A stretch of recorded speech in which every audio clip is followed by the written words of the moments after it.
자, 여러분들 오늘의 문제 시작합니다.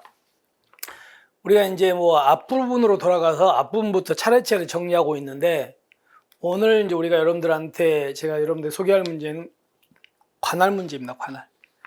우리가 관할은 첫 번째가 사물 관할이 있었죠. 그리고 인적 관할, 지역 관할이 있었죠. 물론 중요한 거는 지역 관할입니다만은 한번 천천히 풀어보자고요. 자, 사물 관할은 조직법적 임무 규정. 쉽게 얘기하면 누가 하는 일입니까? 경찰이 하는 일이죠. 경찰이 하는 일이 바로 사물 관할입니다. 따라서 경찰이 처리할 수 있고 처리한 사물의 범위가 바로 사물 관할입니다. 그래서 이거는 맞는 지문이죠. 어려운 건 없고요.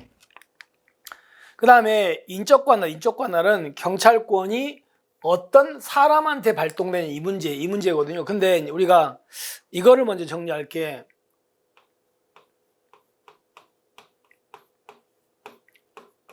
자, 이거는 경찰 간부 시험에 나왔던 지문이거든요. 경간부 또는 승인에 나왔던 지문인데, 넓은 의미 경찰권은 크게 이렇게 두 개로 쪼개지거든요. 뭐가 있냐면 첫 번째가 협의의 경찰권, 그리고 두 번째가 수사권이라는 게 있습니다.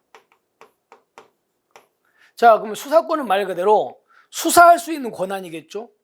그럼 얘는 뭡니까? 사회 공공의 안녕과 질서를 유지하기 위해서 일반 통치권에 근거해서 명령 강제하는 권한을 말해요.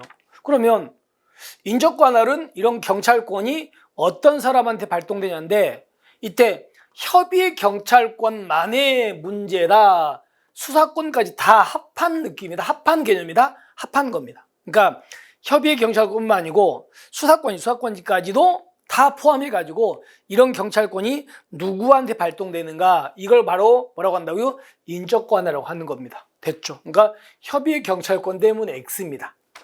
넓은 의미 경찰권입니다. 근데 좀 더 들어갈게요.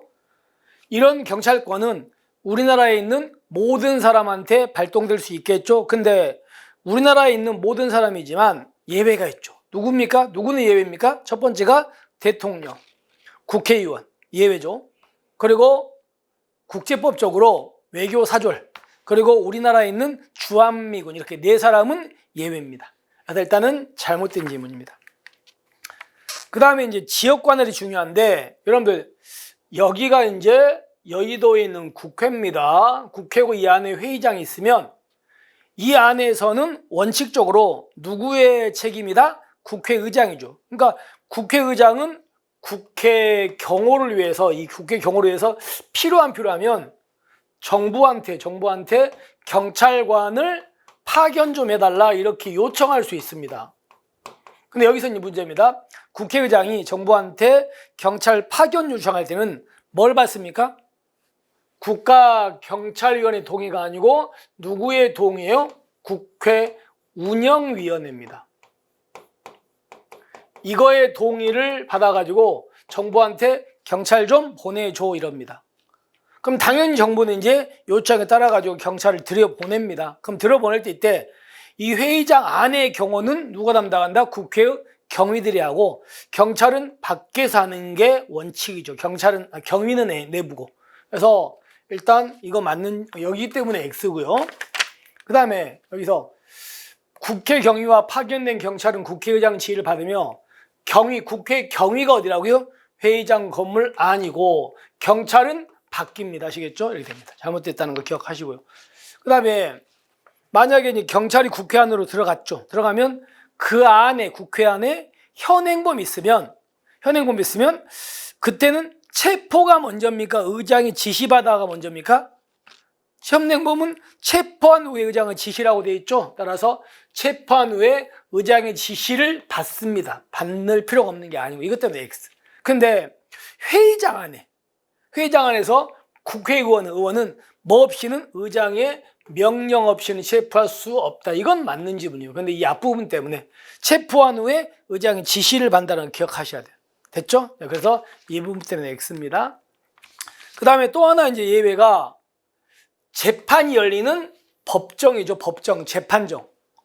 그럼 이 안에서 질서가 침해되면 누구의 책임입니까? 재판장의 책임이죠.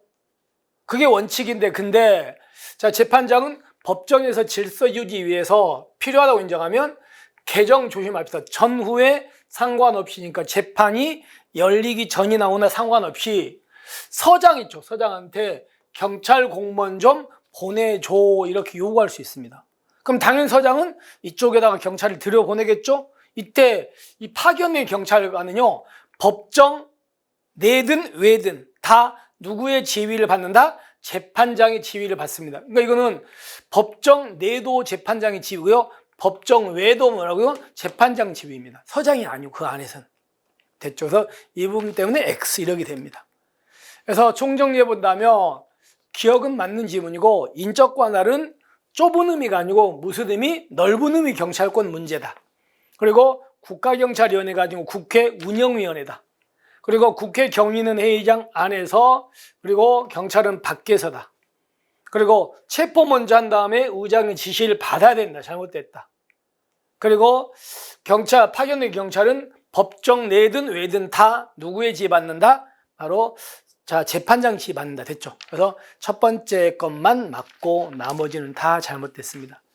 그리고 이 사물관할에서는 이거 기억하세요. 뭐냐면 우리는 국자법 3조와 경직법 2조에 범죄 수사가 경찰의 사물관할로 되어 있죠. 그거는 어디의 영향입니까? 영미법계 영향이다. 대륙법계다. 영미법계다까지. 아시겠죠? 거기까지 마무리하시면 되겠습니다. 이렇게 해서 경찰 관할과 관련된 오늘의 문제 정리하겠습니다. 여러분들 이렇게 마무리하고요. 여러분들 힘냅시다. 힘내고 우리는 내일 뵙겠습니다. 수고하셨습니다.